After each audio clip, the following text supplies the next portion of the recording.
Oh, so I genuinely don't understand why this has to happen every single Ramadan.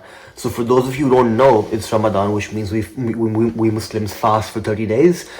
And normally we wake up before sunrise, which is around 4 a.m. in the morning. So we wake up before sunrise to have a meal because we're going to be fasting for the rest of the day till like sunset. So we wake up in the morning. And I forgot to set up my alarm last night, which means I did not wake up for my meal. And right now it's 7 a.m. I woke up at literally 6. And I was like, damn, bro, what happened? And I checked my alarm and I had forgotten to set up my alarm. So that's the story for today. I did not have my meal before sunrise. I just got dressed because now I have to head to work. And I'm going to be working at the emergency, the orthopedic emergency, for the next 8 hours without having eaten anything. Well, here's a glass of water from last night, which I was supposed to drink when I woke up at sunrise. Anyway, right now I only have 5 more minutes because I need to catch my train. So yeah, I need to hurry up. Okay, all set, ready to go. I think it's raining a little bit outside, as always. I live in Bergen, and this is the rainiest city in the entire freaking continent in Europe. Do I need to take this umbrella with me? No, I think I'll just leave it there. Anything more I need to grab before I head out? No, I don't think so. Okay, let's go. Oh, fish. I can't lock the house because I'll tell you the entire story. So we have 2 keys, right? One key is with my wife and the other key is with me. And as you can see behind me, there is no car. My car is not here, which means my car is again at the freaking workshop. And I had to give them the car keys. So now I don't have my house key. And my wife, she left, I think 20 minutes earlier today. So she has the other set of keys. And that means I can't freaking lock the house door. Well, let's just cross our fingers and hope no one breaks in. Let's go. So there is a slight drizzle and I hope it doesn't get worse because I did not bring my umbrella. But it's actually not that bad because I'm wearing my Bergen pants. I call these my Bergen pants because if you live in Bergen and you don't have any waterproof clothes or rainproof clothes, you're pretty much doomed, man, seriously. I'm literally walking past a graveyard right now because the train station is right next to it. There it is. And this reminds me that the train stations here in Norway at least are so freaking beautiful, honestly. The way they are gardened and the way they are taken care of, they just don't look any scary at all. And I still remember the freaking graveyards in Pakistan. Man, those were a nightmare to walk past. Okay, let's go.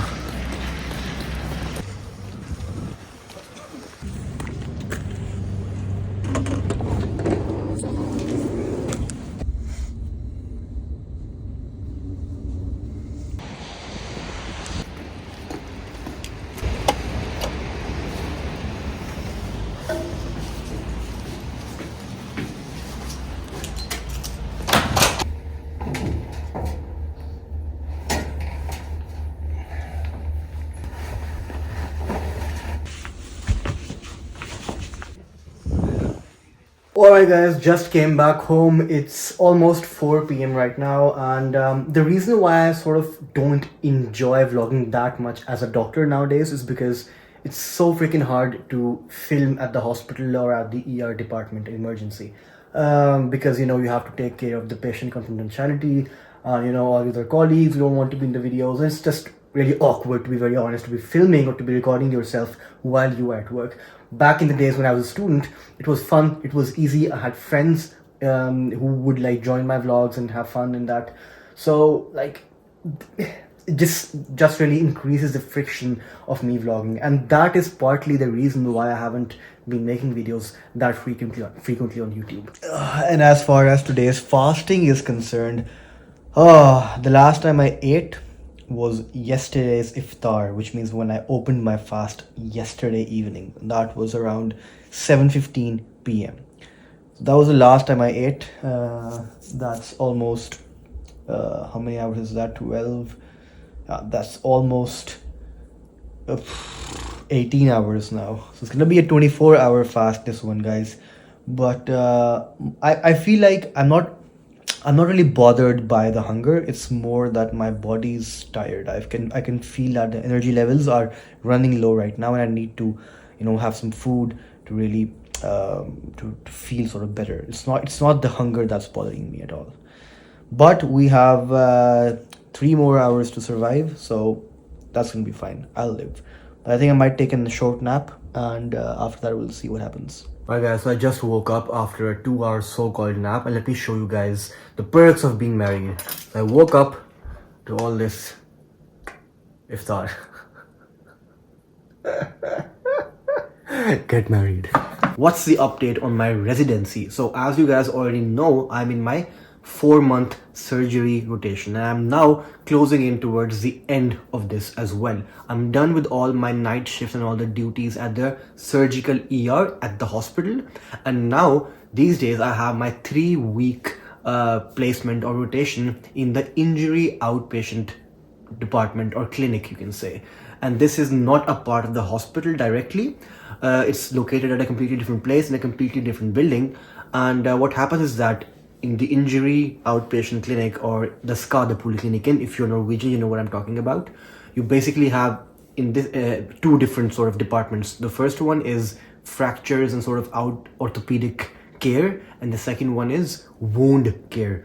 So today I was at the orthopedic outpatient injury department, where you get patients who have, let's say, have had an ankle injury or a wrist injury, and then you take their x-rays and you put on a cast, and you basically treat them. And if you, let's say, find out, okay, there's a bigger fracture here which needs like a surgery, or you need an orthopedic surgeon to have a look at this, then you refer these patients directly to the hospital immediately. So then the patients go there and get checked by an orthopedic surgeon.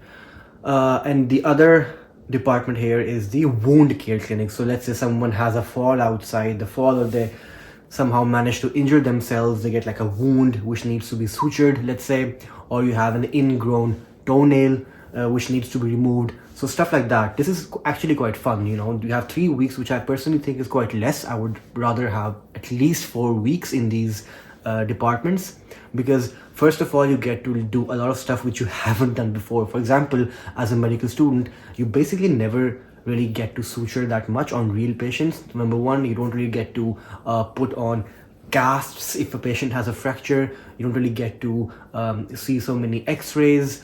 You don't really get to even remove, let's say, or surgically remove ingrown toenails. So here we, as resident doctors, as completely fresh interns, we get to do a lot of a lot of hands-on stuff, which is quite fun. I really enjoy that. So I would rather have at least 1 more week here, but it is what it is. So today was only my 2nd day in here, and I honestly quite enjoyed it, and I can already feel that there is so much to learn. There is such a hugely steep learning curve here as well. So yeah, hopefully by the end of these 3 weeks, I will be a little smarter, a little more wise. And yeah, up till then, just follow along, and I'll try and keep you guys posted a lot more than I've been doing for the past 6 months or so, ever since my residency started. Anyways, thank you guys for watching, and I guess see you guys in the next video, which hopefully won't be in a month's time. Take care. Peace.